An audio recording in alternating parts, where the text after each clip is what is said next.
Tungayan naman natin ang mga balita mula sa Visayas.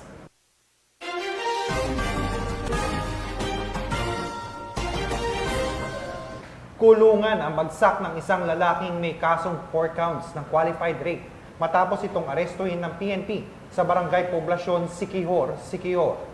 Patuloy ang pagsisikap ng pambansang pulisya na itaguyod ang seguridad ng mga mamamayan at ipaglaban ang katarungan para sa mga biktima ng ganitong uri ng krimen.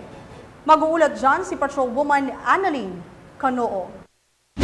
Himas rehas ang suspect na may kasong 4 counts ng qualified rape matapos ma-arrest ng Siquijor PNP sa Barangay Poblasyon Siquijor noong Setyembre 22 sa kasalukuyang taon. Kinilala ni Police Captain Jason C. Tungpong, Acting Chief of Police ng Siquijor Municipal Police Station, Siquijor Police Provincial Office, ang suspect na si Codera, 29 anyos at residente ng Barangay Austin Heights, Porok 3, Kulambugan, Lanao del Norte. Batay sa ulat ng pulisya, bandang alas 8:57 ng gabi nang maaresto ng kapulisan ang suspect sa bisa ng warrant of arrest para sa kasong 4 counts ng qualified rape na walang rekomendadong piyansa. Kasalukuyang nasa kustodiya ng kapulisan ng Lanao del Norte ang suspect para sa dokumentasyon at tamang disposisyon. Good morning everyone.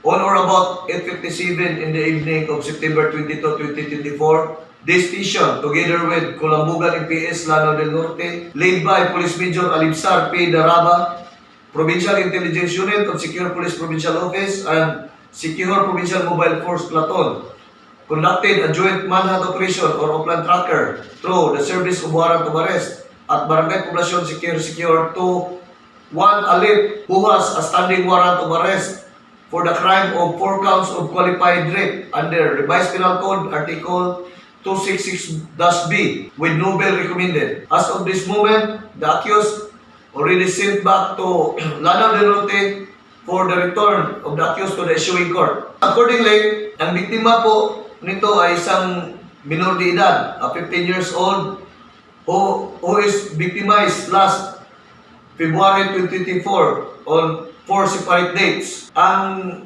biktima ng ating accused ay anak ng kanyang kapatid o kanyang pamangkin. Once again, thank you and good morning. Ang kapulisan ng Siquijor ay patuloy sa masigasig nitong operasyon sa pagtugi sa mga kriminal upang tiyak na pamanagot sa batas dahil sa bagong Pilipinas ang gusto ng pulis, ligtas ka. Mula dito sa Central Visayas, ako ang iyong PNN correspondent, Patrolwoman Annalyn N. Canoo, alagad ng batas, tagataguyod ng balitang pulis.